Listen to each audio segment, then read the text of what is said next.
then also I stopped racing, and then we all together. Moment we cannot fight, with those cars. Listen, guys, Formula One is about to lose its mind, and Max Verstappen is right at the center of it. Hold on. Before you scroll past this, let me show you something.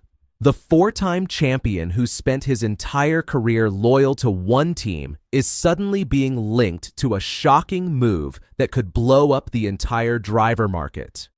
Contracts are shaking, owners are furious, engineers are jumping ship, and his own car is literally spinning out from under him. Yeah, all of that at the same time in the middle of one single season with no signs of slowing down anytime soon. Stick around, because by the end of this video, you'll understand exactly why Max Verstappen's world is falling apart behind the scenes, piece by piece, and why this might genuinely be the messiest chapter of his entire career so far. Let's start with the story that's actually breaking right now, live as we speak. So this information is about as fresh as it gets.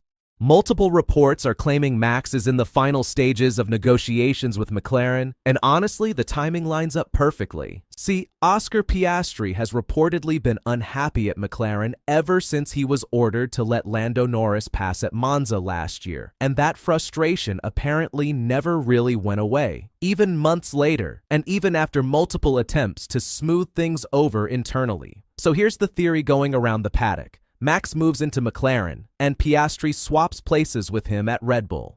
A complete straight trade. No messy negotiations needed, just two drivers switching garages.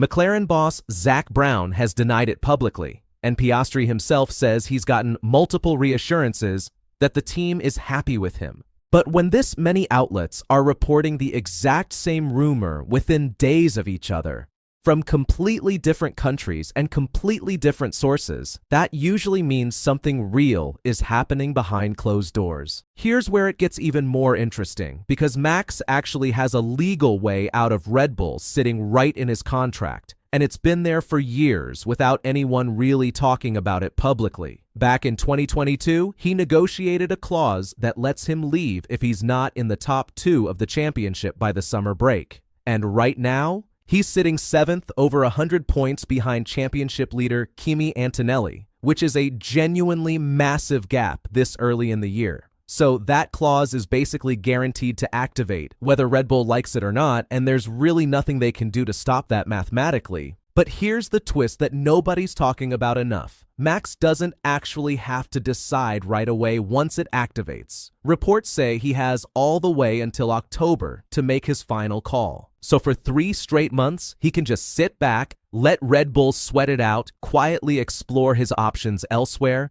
and decide exactly when he wants to pull the trigger. And while all of this contract drama is unfolding behind the scenes, Max's actual car is literally falling apart on track in front of millions of viewers every single race weekend.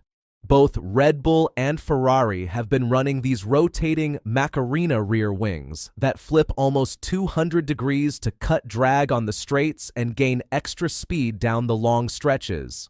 Sounds smart on paper, right? But Max has now crashed twice because of it. Once in Austria during qualifying, and again at Silverstone, where he spun into the gravel with just 4 laps left in the race. His exact words were that it's super dangerous and that you could really hurt yourself 2 times. That's not a driver simply complaining about pace. That's a driver openly saying his own car nearly hurt him twice in the span of just 1 week. And now the FIA has officially stepped in, launching safety talks with both teams involved to figure out what's actually going wrong. So picture this. While Max is quietly negotiating his exit behind closed doors, his own current team's technology is putting him straight into the gravel on live television for the whole world to see. Now let's talk about why Max might actually want to leave in the first place. Because trust me, it's not just about lap times or race results anymore. Over the last year and a half, Red Bull has lost basically every major name that built their dynasty from the ground up, one by one. Christian Horner, sacked after 20 years running the team. Adrian Newey, their legendary designer, gone to Aston Martin. Helmut Marko gone entirely, Jonathan Wheatley now leading Sauber as their team principal, and the one that really stings the most, Gianpiero Lambiase, Max's own race engineer, the guy who's literally been in his ear on the radio for years, confirmed to be leaving for McLaren in the near future. When you lose that many key people that fast, all within such a short window, it's not just bad luck, it's a full structural collapse happening in real time, right in front of everyone. But here's the part that might be the most personal piece of this entire saga. And honestly, it's the part that hits differently once you understand the full context.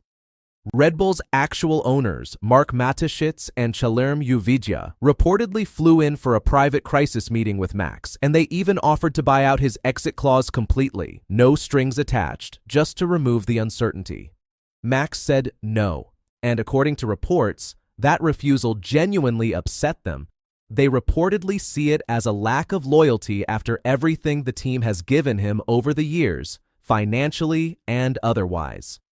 Which is kind of ironic because Max has previously said he made a personal promise to the original founder, Dietrich Mateschitz, that he'd stay with Red Bull for his entire career, no matter what happened along the way.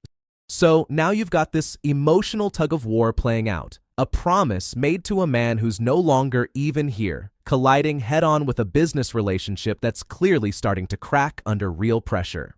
So let's bring it all together. Max is reportedly deep in talks with McLaren. He's holding a contract clause that gives him until October to decide his future. His current car is literally malfunctioning under active FIA investigation. Red Bull has lost almost every key figure that once surrounded him. And now even the owners themselves are frustrated with how long he's taking to commit to a decision.